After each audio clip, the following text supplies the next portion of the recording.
Media Jabrani Flebaro, Malikono Animaliko, Omno Sorle, Mana Noratina, Foluntan, mais Obela Jelly, Amafo Bissimilaro, émission matinale Kenekano et bonjour Actuel Média. Bonjour Actuel Média et Jemkaimi Metallica, rubrique Tamadamankan, nous doit événement du jour, Kobamun Karakaban Bidon Roma, Otemene Kokaboui, Andabta Sang, rubrique Flanamano et personnalité du jour, Mabamun Bangera Kaban Bidon Roma, Ofanatemene Kokaboui, en rubrique Sabanabinano et Météo, Météo Temeneko, expression du jour, Belasé, Nanakalja, connaît fait. Actualité du jour, c'est Fatmata Dramé fait, Amisoroka Kuncheni, fait divers, au Belasé, Aminata Y, Koulibaly fait.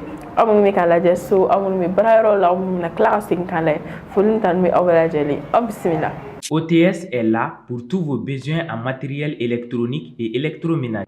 Ami bita damneni événement du jour est Kobamun Kera Kaben vidéo Romano est le 22 mars 2022. Le 22 mars 1895, première projection publique de cinéma par les frères Lumière. Film projection folfolom Kera cinéma Konana au Kera Kaben vidéo Romano est le 22 mars 1895 au Kera frère Mando fait Nabefumako les frères Lumière. Au terminé le 22 mars 1848.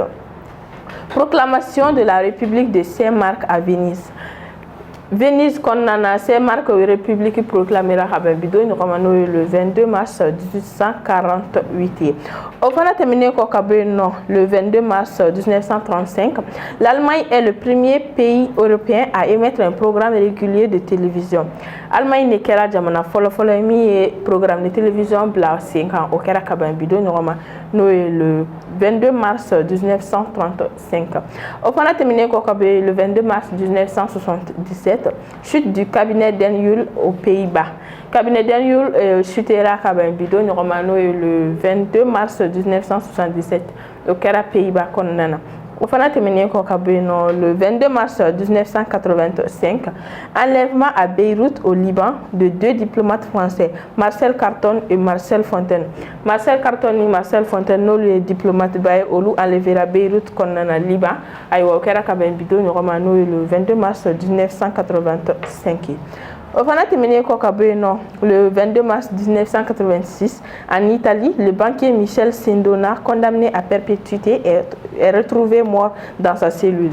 Michel Sindona, le banquier italien condamné à perpétuité, na utara soro asara à la cellule condamné au Bidon Romano le 22 mars 1986. Le 22 mars 1987, l'armée tchadienne reprend Ouadidoum aux Libyens pendant la guerre des Toyota. Guerre des Toyota, c'est fait armée tchadienne et Ouadidoum Libyen au Bidon Romano le 22 mars 1987. Au terminé le 22 mars 1993, première journée mondiale de l'eau. Journée mondiale foloflam kera 10 sababuala au Kara Bidon Romano le 22 mars 1993. Aïwa ni kuyebi événement du jour et classé Auma Okambesoni. ESG, École supérieure de gestion spécialisée dans la formation des métiers de la comptabilité et de la gestion d'entreprise. Folni tan mi rokra kala si Obela Jalima amul la donia ka fa kunya si la rubrique flanalima no ye personnalité du jour ma bam nu bangira ka bam bidon romano 22 mars amo dam ni Ross Martin là les acteurs américains Ross bangira le 22 mars 1920. Ross temene ko ka no anda betase Jacques-Henri Eyrodman. Jacques-Henri est homme d'affaires français. Il a été président de l'Olympique de Marseille depuis 2016. Aïwa, Jacques Banguera le 22 mars 1968. Jacques Temeneko Kabeno, Jocelyne Gouvenec. Aïwa, Jocelyne est footballeur, entraîneur, puis consultant TV français. Jocelyne Banguera le 22 mars 1972. Allez, Fana Temeneko Kabeno, Christophe Revolt est footballeur puis entraîneur français. Christophe Fanabangira le 22 mars 1972. Au final, c'est Ludovic Sané, le footballeur franco-sénégalais, le 22 mars 1987. Allez, Joselito Adam, le matador américain. Joselito Adam Bangira le 22 mars 1989. Au final, Dimitri Foulquier, footballeur français Dimitri Bangira le 22 mars 1993. Ale fana tɛmɛnen kɔ ka bɔ yen nɔ an da bɛ taa se Luca Orellano ma. Luca est footballeur argentin. Luca Bangira le 22 mars 2000. Ayiwa ni kun ye bi personnalité du jour fana ye ko lase aw ma. An b'a fɔ k'u bɛɛ lajɛlen joyeux anniversaire. Minnu fana fatura ko Ala ka badabada dali nɔgɔya u ye. An bɛ taa météo la joona.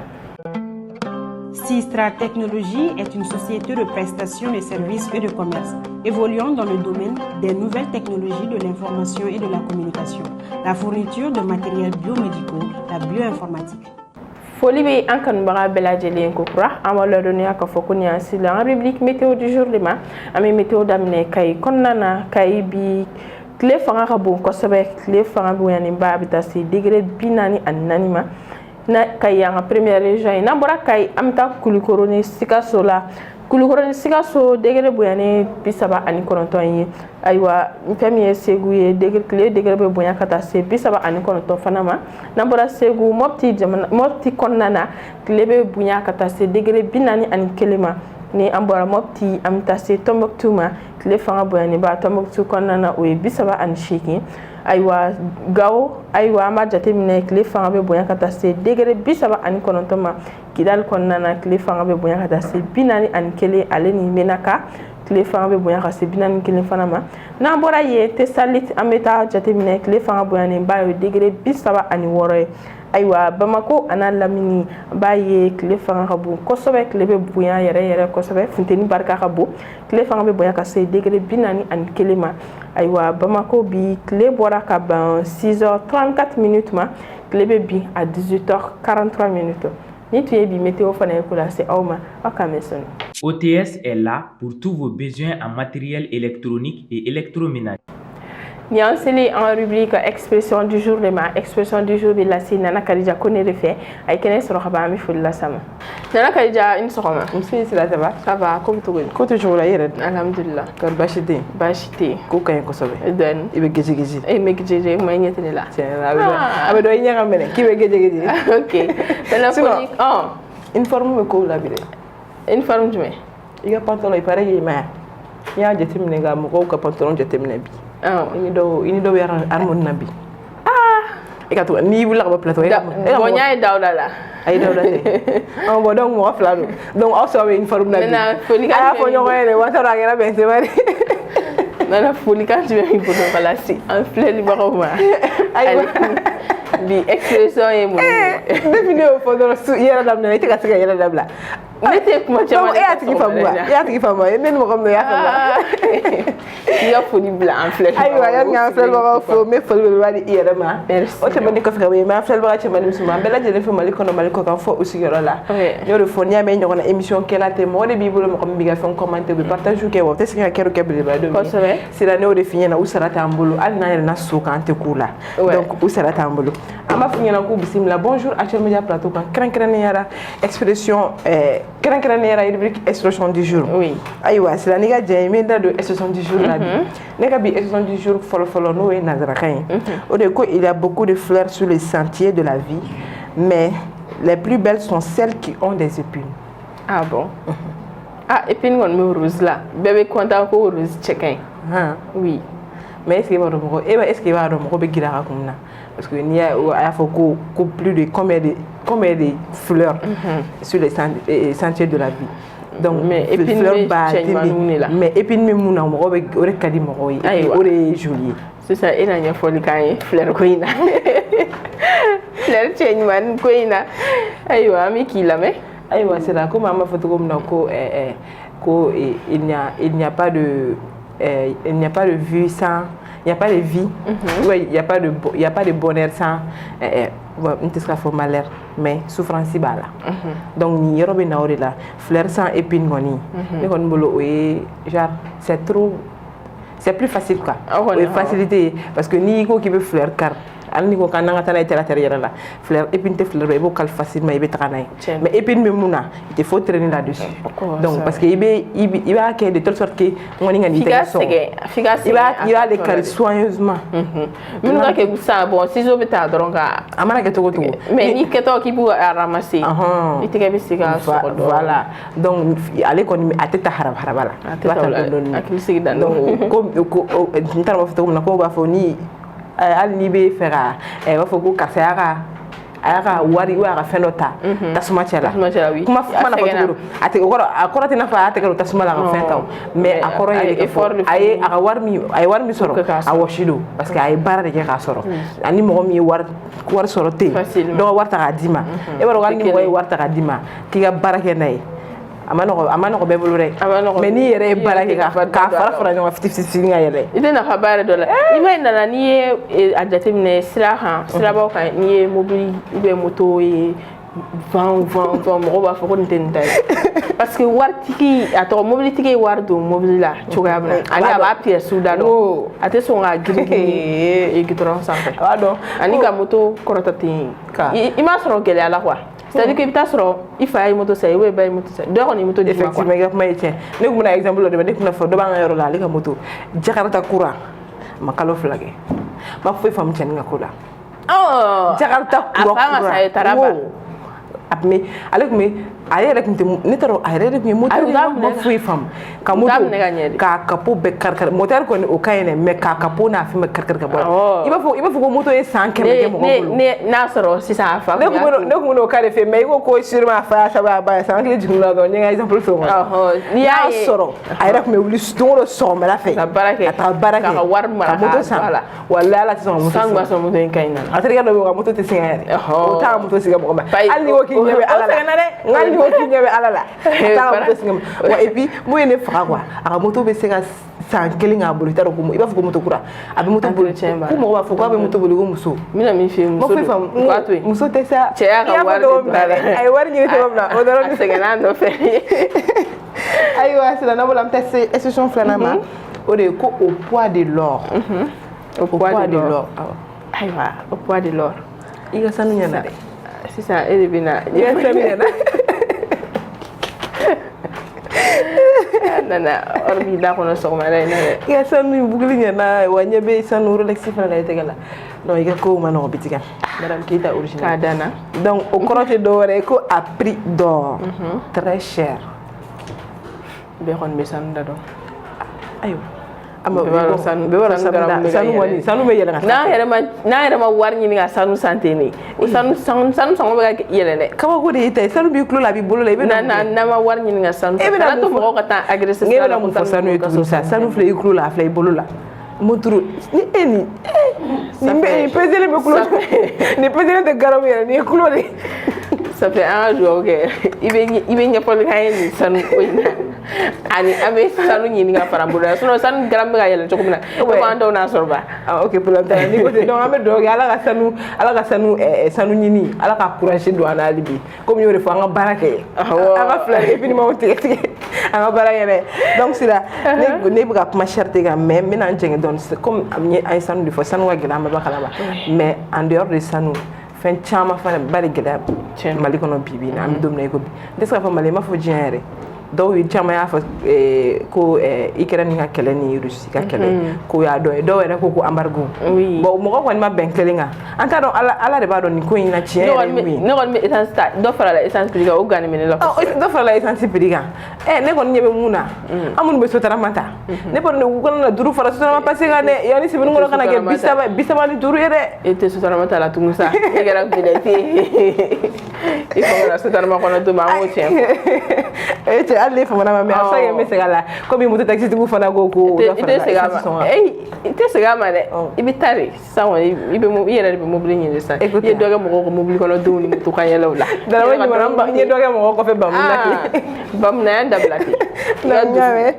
donc nin yɔrɔ la an b'a fɔ ko an filɛlibagaw ɲɛna ou an b'a fɔ autorités de ɲɛna tiɲɛ yɛrɛ la ko gɛlɛyara kosɛbɛ donc an bɛ dugawu de kɛ ala ka jamana kolo suma n'a sɔrɔ Russie ka kɛlɛ de don ala ka kɛlɛ in ban walasa an ka kow ka segin a cogo la walima n'a sɔrɔ embargo de don an bɛ dugawu kɛ hali bi ala ka kow sabati embargo yi mi kila wulu amena jana wulu nala sona donc nambola ma fogo ni me dansi ne ga expression na nazara kana amanteru ga gere expression na bamananga ne ga bi expression folo bamananga o de ko koroni kelente se ga damsen flanya na je koroni kelente se ga damsen flanya na je chogodita bali nye fa insta ami pour que en fene ka familial sur la be ko be je fo ko koroni kelale se ga damsen flanya na je aywa un club là un club là si ça avait on y a fait voilà on a essayé de faire ne be kire la merci ça comme neta do e afo ko kuran ken sa dem sen flanya na no mo chogodi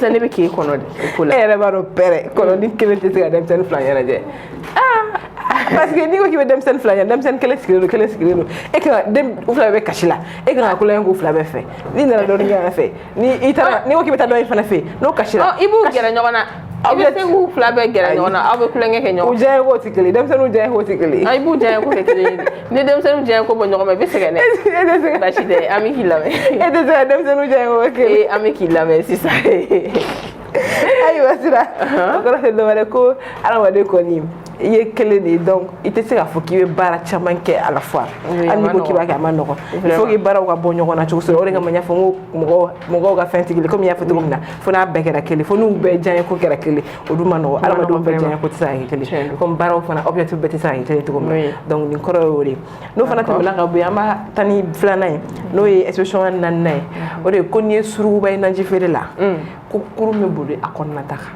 ko jume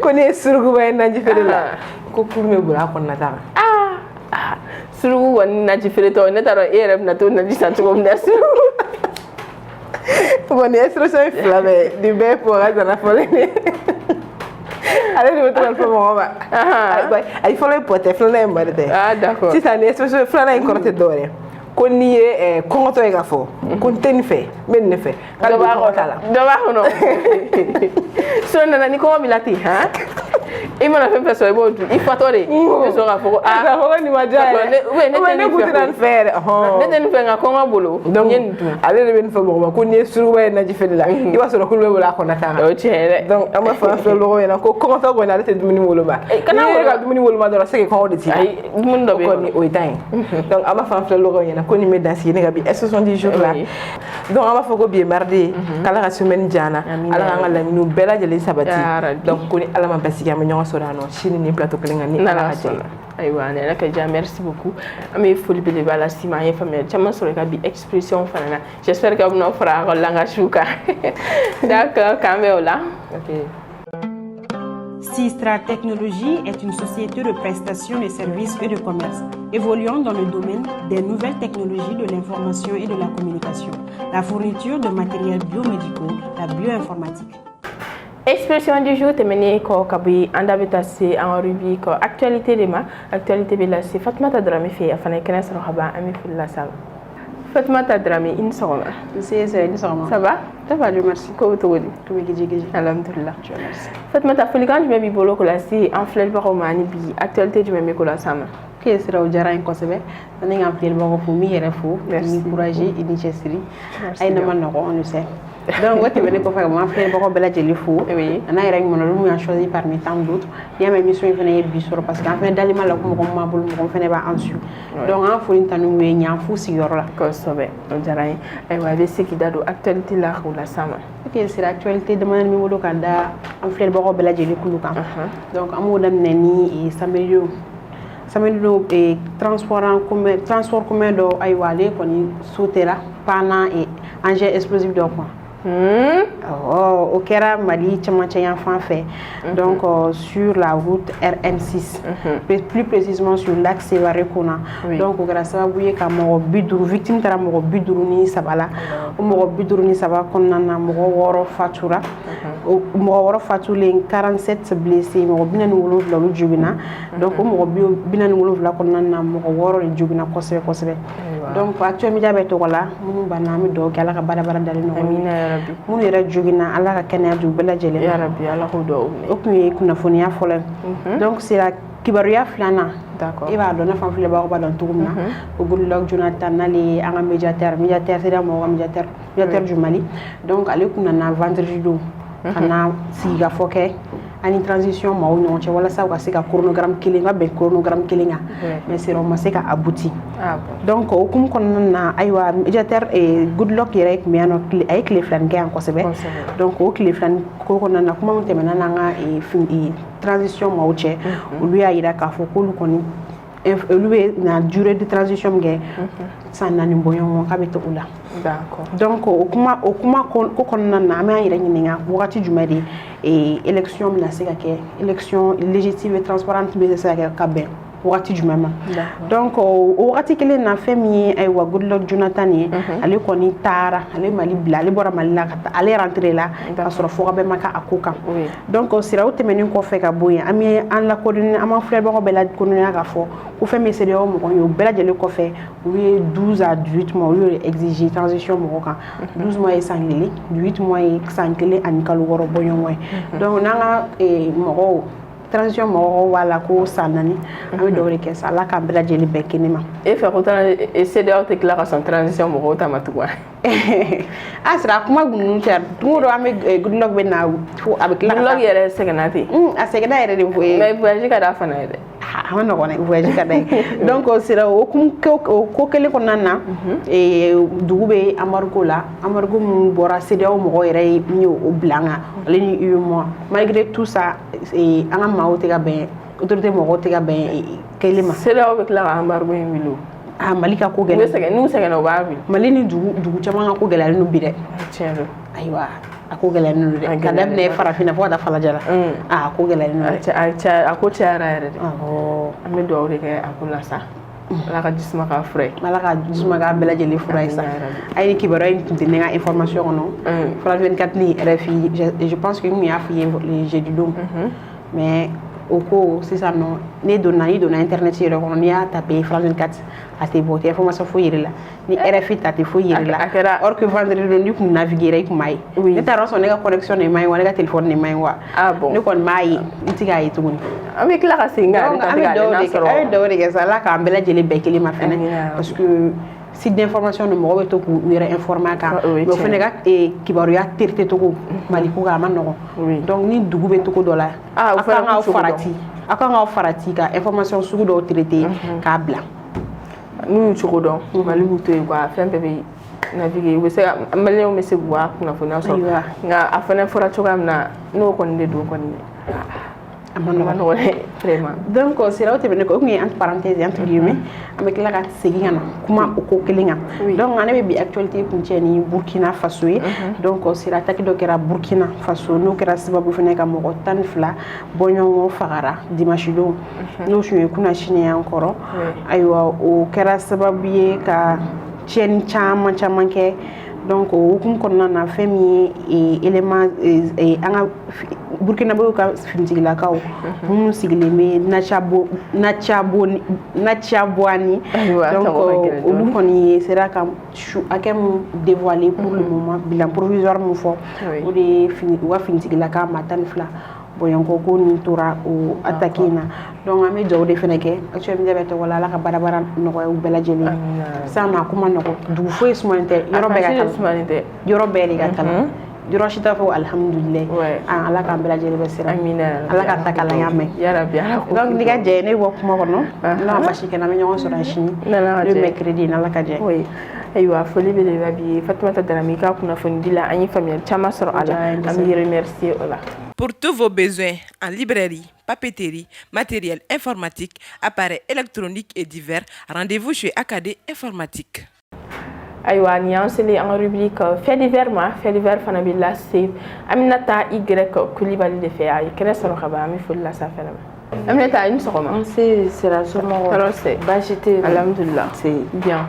Aminata folikan jumɛn b'i bolo k'o lase an filɛlibagaw ma ani bi fait divers jumɛn bɛ k'o lase an ma. A foli ni tanu bɛ an filɛlibaga cɛ n'a muso denmisɛnnin maakɔrɔba ye. Foli belebeleba ye yɛrɛ ta ye sɔgɔmada in na sira. Sɔgɔmada in na kumakan min bɛ ne bolo babu min bɛ ne bolo bi o de bɛ tali kɛ i n'a fɔ entre guillemets la vie chère la.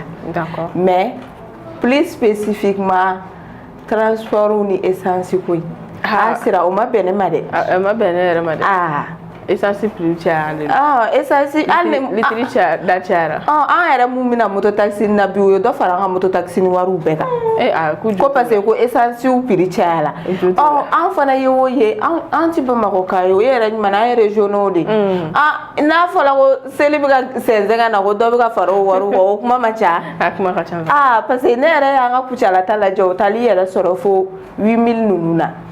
6000 ka 8000 de tɛ wa tari jumɛn? Jumɛn ye 8000 ye? Yani kucala kɛ. Parce ya? Awɔ kɛ. O caya. Ale retour jateminɛ kɛ. Tomiya fana o ka ca n'o bɛɛ ye. O cayara. A ko kuma caya hali Segu yɛrɛ ta dɔ farala o bɛɛ kan.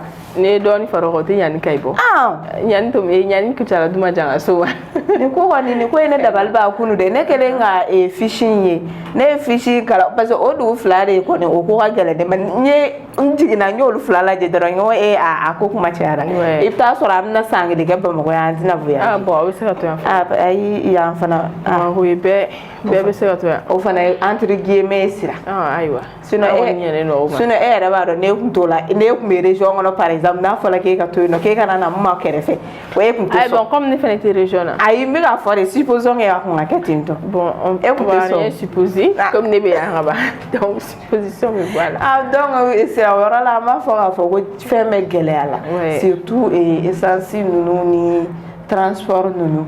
Bon cause kelen ma fɔ a la dɔw y'a jira k'a fɔ ko Ukraine kɛlɛ don dɛ bɛɛ bɛ k'i ta fɔ parce que maliyɛn fana tɛ ko ɲɛɲini mais cause kelen ma dɔn a la donc an b'a fɔ de sisan ala ka jisumaya nin ko in fura ye sinon a bɛna dadigi kɛ anw fantan ni kilo la dɛ n'a fɔla i b'i ka dɔrɔmɛ kelen kelenw ni fila filaw de fara ɲɔgɔn kan ko i ka budget bɔ ka bɛn i ka fɛn ma n'a fɔla ko dɔrɔmɛ filaw ni dɔrɔmɛ sabaw bɛ ka fara o fɛn kan i bɛ taa sɔrɔ dɔrɔmɛ saba kan ka fɛn dɔ de kɛ e b'o ta k'o fara dɔ in kan k'o dafa a kuma bɛ caya an fɛ kosɛbɛ o ko de bɛ yen nɔ dépense bonyanen don moto taxi ni yɛrɛ fana moto t'an minnu bolo n'an bɛ déplacer n'o ye o ko moto taxi ni prix yɛrɛ la o yɛrɛ kɔni o gɛlɛya la ne ma ni fɛn bɛɛ ye sɔgɔmada in na. Tiɲɛna. Sɔgɔma moto taxi ko in gɛlɛya la ne ma sɔgɔmada in na dɛ. Nka e fɛnɛ fɛ yen ma ja e bɛ se ka tagama koyi. E bɛ yɛrɛ diya bɔ de ka di e fana e bɛ moto taxi ta.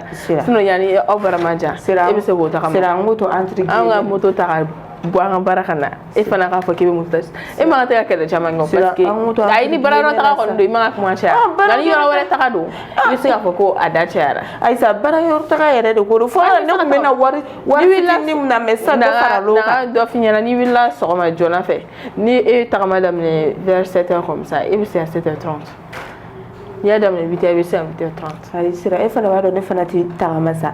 Tagama dun ka ɲi denmisɛnnin ma dɛ. E b'a dɔn ne ma kɔrɔ fɔlɔ. Ayi e b'a dɔn fana tagama e yɛrɛ b'a dɔn sɛgɛnba ma ɲi ne ma. E b'a dɔn sɛgɛnba ma ɲi ne ma. O de la ne k'a fɛ sinon o tɛ o la i bɛ tiɲɛ dɛ. Ayi sɔnni o cɛ kɔni n bɛna support yɛrɛ de daminɛ je t'en fais la promesse. I kɛ pewu donc nin yɔrɔ in na kɔni an b'a fɔ an ka jamana ɲɛmɔgɔw ɲɛna u ka dɔɔni dɔɔni hali n'a kɛra 5 ye u k'o bɔ essence sɔngɔ na yaasa dɔ bɛ bɔ an ka. U b'a kɛ tantan ye. Ko k'a kɛ tantan ye u k'o bɔ essence sɔngɔ na yaasa dɔ bɛ bɔ an fana ka moto taxi sɔngɔ na parce que u yɛrɛ ɲuman na a bɛ subventionné don ɲɔgɔn na de ni dɔ ma bɔ essence la sisan n'olu fana y'a kɛ cogoya dɔ la u tɛ fɛn sɔrɔ jiginna t'u la quoi mɔgɔ tɛ se ka jigin u la parce que u fana bɛ dayirimɛ ɲini de la mais u k'a lajɛ u ka dɔ b'o la k'a fɔ transporteur ɲɛna u fana ka sabali u kana fɔ k'u bɛ gɛlɛya ninnu ta k'u ka wari ɲini sira ye u ka sabali u ka a lajɛ k'a fɔ ko an bɛ jamana min kɔnɔ a situation ma nɔgɔn surtout an bɛ situation min na embargo ko in n'a tɔ ninnu a ko kuma ka ca wari tɛ mɔgɔw labɔ tuguni donc u ka sabali u ka dɔ bɔ gɛlɛya ko ninnu na yaasa aw ni anw an bɛɛ ka lafiya sɔrɔ nin ko in na sira sɔgɔmada in na o de tun bɛ ne bolo ka lase an filɛbaga o diyara an ye kosɛbɛ faamuyali sɔrɔla bi babu fana la ayiwa j'espère que faamaw ye an kan mɛn donc n'u sera k'a jateminɛ u k'a mɛn dɛ comme a tɛ Mali fana dɔrɔn bolo an bɛ dugawu de kɛ ala k'a ko nɔgɔya mais comme an fana bɛ se an ka jamana an ka faamaw de la yan nɔ n'an y'a don olu da olu bɛ tise sanfɛ donc an b'olu de deli sisan donc an bɛ dugawu la ala ka an ka batukɛlaw minɛ o la ala sɔnna ma an bɛna taa an ka foli belebeleba b'i ye ka bi fête d'hiver fana la foli diyara n ye merci. OTS est là pour tous vos besoins en matériel électronique et électroménager. ni tu es bi bonjour Actuel Média et kula c'est oma en folie beleba bawi ngante se ka wori chochila na ma folie bla partenaire la no ye OTSI et Technolab Ista Académie informatique Sistera technologie à l'ESG ko folie beleba wiye uni che uga demela afana ni che oranya madalla akame shin na la kaje wassalam.